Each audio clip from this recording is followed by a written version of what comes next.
اسی گنڈاپور نے چند دن پہلے برسٹر سیف اور گنڈاپور نے 4 نکاتی آفر دیے. ایک تو ہم 300 افراد پر مشتمل فورس بنائیں گے راستے کو محفوظ بنانے کے لیے, ایک ادویات اور راشن پہنچائیں گے, اور تیسرا اصل جو ان کا مقصد ہے پارا چناریوں سے اسلحہ اٹھائیں گے. یہ راستے کو محفوظ بنانے کے لیے فورس بنائیں گے. یہ جھوٹ ہے تمہاری. اگر تم نے بنانا ہوتا ہے تو تمہارے پاس کوئی فورسز کی کمی ہے. تمہارے پاس ایف سی فورس ہے, تمہارے پاس پولیس فورس ہے, تمہارے پاس آرمی فورسز کے ہوتے ہوئے اگر یہ لاکھوں افراد پر مشتمل فورسز امن نہیں دے سکتے تو کیا 300 افراد پر کوئی آسمان سے فورس آئے گا؟ یہ جھوٹ ہے, دھوکہ ہے. اور تم کبھی بھی ادویات نہیں پہنچاؤ گے.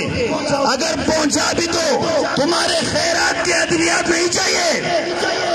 تمہارے یزیدی بجٹ سے دیے ہوئے خیرات کے ادویات اور راشن پارا چناری غیرت مندوں کو نہیں چاہیے. تمہاری اصل نظریں, تمہاری اصل چال, تمہارا اصل منصوبہ پارا چنار کے مومنین سے اسلحہ اٹھا کر انہیں مزید غیر محفوظ بنانا ہے. اور یہ آپ سن لیں, یہ فقط گنڈاپور کا نہیں ہے, یہ وفاقی حکومت, ریاستی ادارے اور ان سب کے اوپر ان کا آقا امریکہ بدماش کا یہ مطالبہ ہے. کیوں؟ اس لیے امریکہ نے دیکھا جب 90 ممالک نے مل کر داعش کی فورس بنا کر شام اور عراق پہ قبضہ کر کے اس کے بعد انقلاب اسلامی پر نگاہ کرنے کی کوشش کی, تو انقلاب اسلامی کی فورسز نے اس داعشی لشکر کو شام و عراق کی سرزمین پر نابود کر دیا. ادارے تک جانے والے ہر راستے کو ہم بند کر دیں گے تاکہ تمہیں پتہ چلے جب راستہ بند ہوتا ہے تو ہوتا کیا ہے.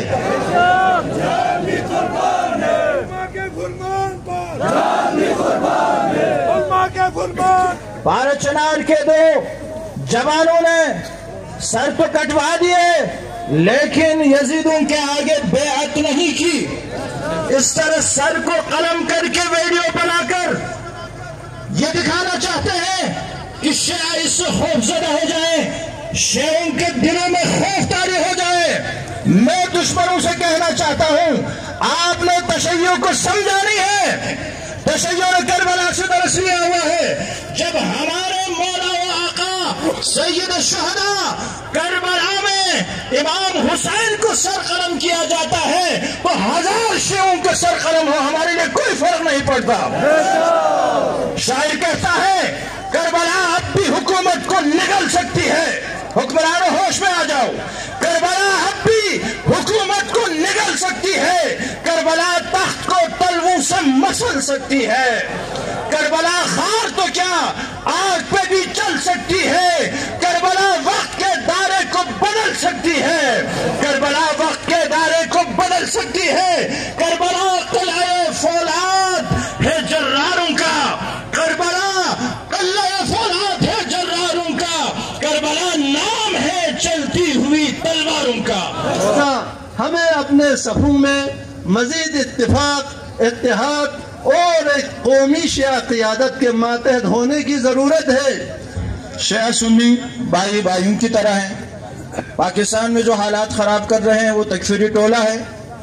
الحمدللہ شیعہ سنی سمجھ چکے ہیں, اور ہمارے یہاں درمیان بھی ایک اہل سنت کے قاری نصیر اللہ ہے. میں ان سے دعوت خطاب دیتا ہوں کہ وہ تشریف لائیں اور اظہار خیال فرمائیں. اعوذ باللہ من الشیطان الرجیم, بسم اللہ الرحمن الرحیم. ہم پارا چنار میں جو ظلم جاری ہے اس کی مذمت کرتے ہیں, اور یہاں کی جو علماء اکرام ہے ہم اس کی شانہ بشانہ کڑے رہنے کا عزم کرتے ہیں, اور انشاءاللہ ہم مرتے دم تک آپ لوگوں کے ساتھ ہے. پارا چنار میں جو ظلم چل رہی ہے ہم اس کے خلاف انشاءاللہ آواز اٹھاتے رہیں گے. ہم آپ لوگوں کے ساتھ ہے. بہت بہت مہربانی. لیکن کیا مسلمانان پاکستان اور پاکستان میں رہنے والے عوام کے ووٹوں سے تم کرسی پر آتے ہو, اقتدار پر آتے ہو, وزیر اعظم بن جاتے ہو, صدر بن جاتے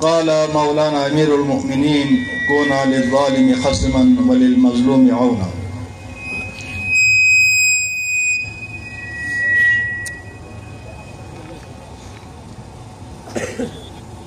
دل میں جو درد ہے وہ بہت زیادہ ہے، کہنے کے لیے بھی بہت کچھ ہے، لیکن اگر میں تقریر کروں تو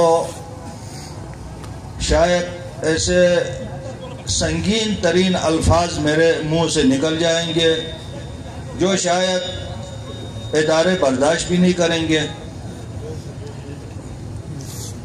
لیکن وہ لوگ برداشت کرے یا نہ کرے، ہمیں ان سے کوئی نہ ڈر ہے نہ خوف ہے۔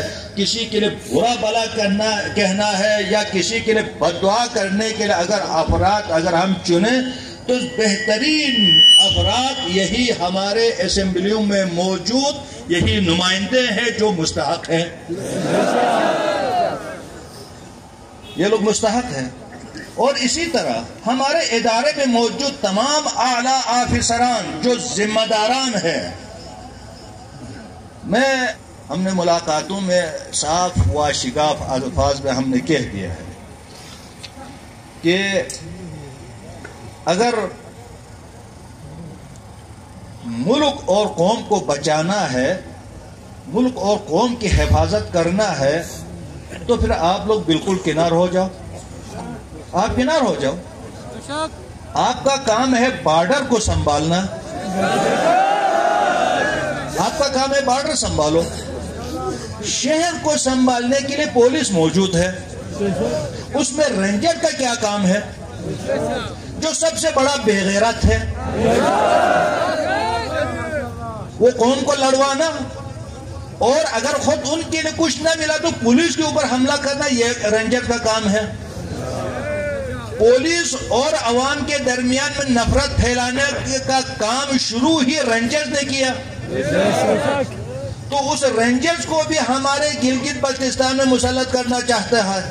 یہی ادارے ان کو بلائیں گے، یہ بلاؤ پھر شامل ہے۔ ہم ڈائریکٹ کہتا ہے، ہم سامنے بھی کہتا ہے کہ اس میں آپ شامل ہے، آپ کے اشارہ ہے اس میں، آپ یہ نہ سمجھے کہ۔ اور ہم نے یہ بھی بتایا کہ پوری دنیا اگر ملے، بنی عباس کچھ نہیں کر سکا، نہ بنی امیہ کچھ نہیں کر سکا، نہ یہاں تک کہ عثمانی حکومت بھی کچھ نہیں کر سکا کہ شیعیت کو کچلنے کے لیے۔